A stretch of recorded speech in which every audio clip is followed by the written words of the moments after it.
Hello everyone, my name is Natalie and welcome to or back to my channel.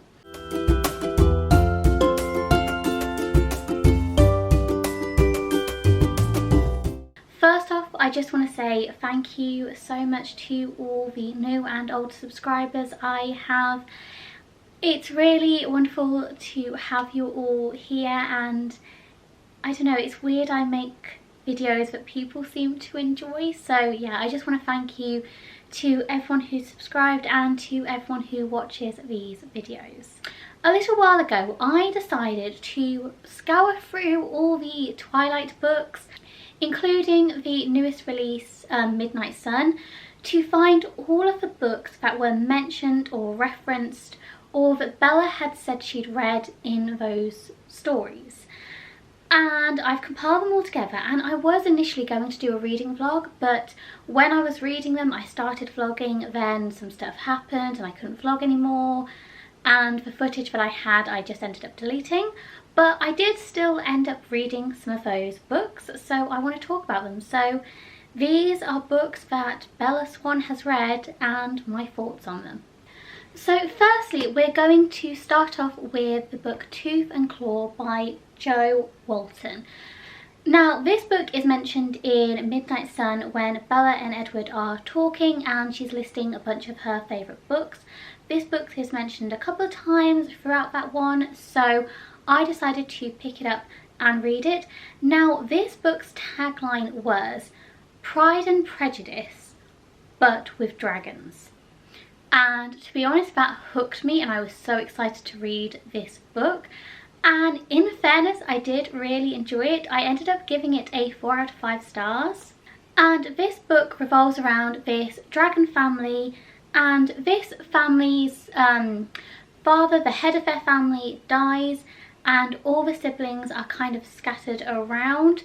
There are 2 older brothers and then 3 sisters, I think, if I'm remembering correctly, and it follows them and their lives and the predicaments, and it does honestly read like, and it does actually read with customs of like the 1800s, but again, they're dragons. And one of the things, firstly, I loved all the family members, I loved their stories, and I loved who they ended up with. I thought this was a really fantastic book. One thing I particularly loved though is the descriptions in this book, especially when it came to discussing the dragons' like own features, because it had all the little bits in there. Whenever they were picking something up, it described their claws, picking something up, or it described like the shine or the colour of their scales. It also discussed when like a dragon was blinking, how it, like how they have the underlid and the overlid like a lizard, and I really enjoyed how detailed those descriptions were and how clearly the dragon's physiology was thought about and mentioned when it was discussing the wings as well. It was a really, really good book. So yeah, this one was a win from me. I did enjoy this. I would probably even reread it, to be honest. Another thing I absolutely loved about this book is the family dynamics and how the family in the end all worked together and all banded together. It was such a good story.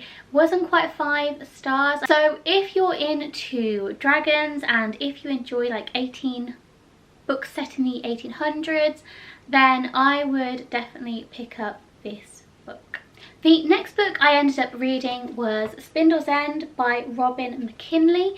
Now, this book specifically wasn't mentioned in the books, but Robin McKinley was mentioned in Midnight Sun as a reader Bella enjoyed, so I just looked at some of their works and ended up picking this one, and I ended up giving this one a 3 stars.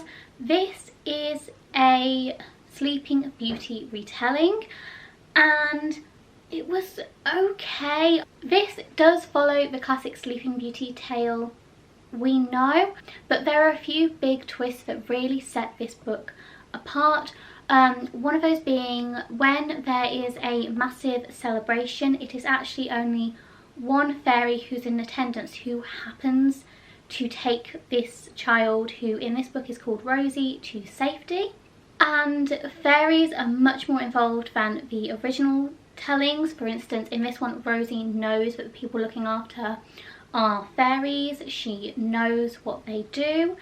So that was a really interesting dynamic. There is also a love interest in this, which I wasn't that thrilled about. I couldn't really get behind it, mainly because it didn't seem believable. It just kind of happened.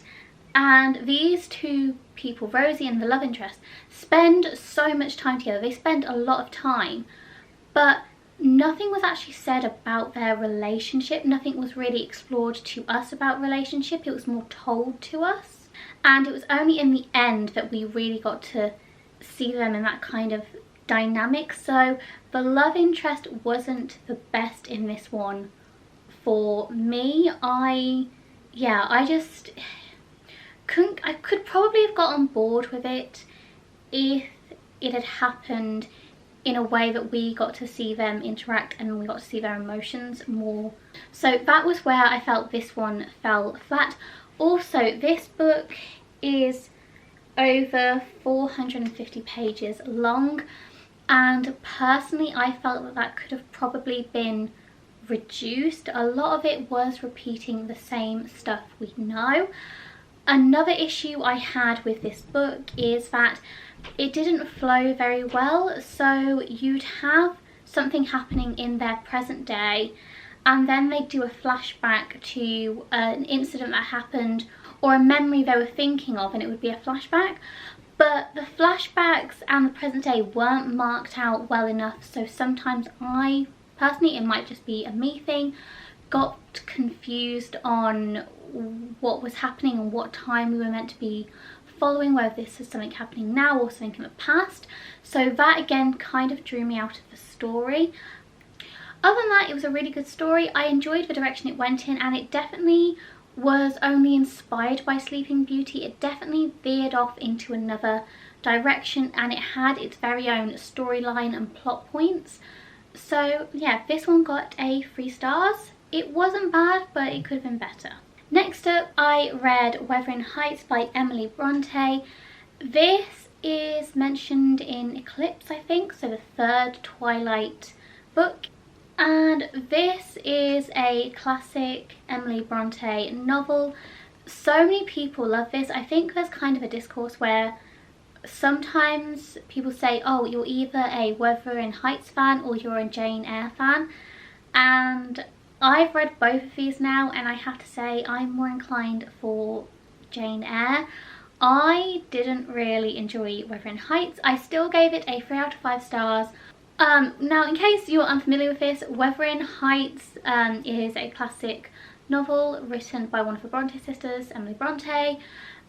This book follows our 2 main characters, Heathcliff and Cathy. They grow up on the moors up in Yorkshire, and they're not very likeable characters, and that's what they're meant to show. They're not very likeable characters. They are not characters that are good for each other, yet they're friends, yet they have feelings for each other. So I think it's because I disliked these 2 people so much, and even some of the actions towards others that were sometimes done by these people I didn't like. And I know that's the point of the story, but I think that's why I disliked it, because there was not much redeemable about these people. However, there were some good points that I really enjoyed. Our character who's hearing this story, I really liked him. I thought he was brilliant. I also enjoyed the way this book was told. So our kind of main character that we see in the beginning, this story is told as a story to him. The story of Heathcliff and Cathy is told to him, and I loved that formatting. I think it really, really worked. I enjoyed this book mainly because of the writing style. It is incredible. I also really enjoyed the plot lines of this story, and I also loved the ending. I thought it was such a brilliant ending, and it kind of closed the chapter and it closed the story. So those were my redeemable points for this book. But I honestly think that it's just because I just couldn't get behind romance. They were two terrible people who shouldn't have been near each other, and they were, and I couldn't get behind that. But maybe that's why you meant to enjoy it, I'm not sure. But that was my thoughts on Wuthering Heights. I'm sure this is going to be some people's absolute favourite novel.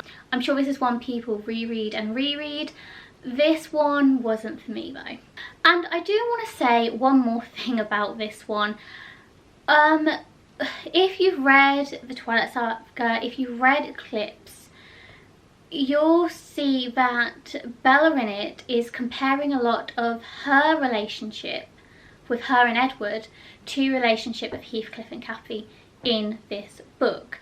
And as somebody who's read the Twilight Saga and reading this, I'm reading it honestly a little bit horrified, and I'm thinking that is not, if you're doing that, then you're not in a healthy relationship. I mean, their relationship isn't healthy anyway, but if you are comparing yourself to these two characters and your love story to these, please don't. That is not healthy. That was in the back of my head when I was reading it, and I think that made me kind of more horrified because I was thinking of the clips. And the last book I read for this little challenge I did for myself was a book I thought I would love, and I was so hoping to love, and I did. I gave it a 5 out of 5 stars. It is such an incredibly British book. The British humour in it was top tier. I loved the storyline, and I can't wait to finish the rest of the series, and that is The Hitchhiker's Guide to the Galaxy by Douglas Adams. I absolutely adored this book. I think Marvin is my absolutely favourite character. I absolutely adored him. The beginning of the book just had so many quintessential British lines in it and ways British people would react that I adored it. I loved how much tea was mentioned as well in this book, how confused our main character was but was just kind of going along with it because he didn't have any choice. But yeah, I loved this book. I loved the writing, and as I said, I can't wait to finish the rest of the series. I've bought the whole series and I can't wait for it. I can't remember what the next book is called. I think it's something along the lines of "It's a Restaurant at the Edge of the Universe," and I can't wait. I also know there is a TV show that was done in the 1970s and also been a film about Hitchhiker's Guide to the Galaxy, and I'm gonna need to watch them now because I loved this so much. Okay everyone, thank you so much for watching this video. Overall, I'm gonna say, comparing my taste to Bella's taste, she doesn't actually have that bad of taste in books. Her taste in men, questionable, but her taste in books is really good. I enjoyed most of these. Let me know if you want me to carry on, because there is a lot more books that were mentioned in those books that I haven't read yet, and I've got a big list of them, and I could definitely do that, and I could even do it as a reading vlog, which I probably would enjoy more because you'll get to see my reactions as they're happening. So let me know down below if you want me to do that, or if you want me to do another video of this style. Again, thank you so much for watching. Subscribe if this seems like content you will enjoy. Give this video a thumbs up if you did like it, and in the comments down below let me know if you've read any of these books and what you thought of them. Also, let me know what you thought about the Twilight Saga as well, because when I was a teenager I absolutely adored that saga. When the first film came out, and I used to go to every single film release with a bunch of my friends. There would be about 10 of us. We'd go in a massive group and we'd go to see, usually on the week of the release of the film.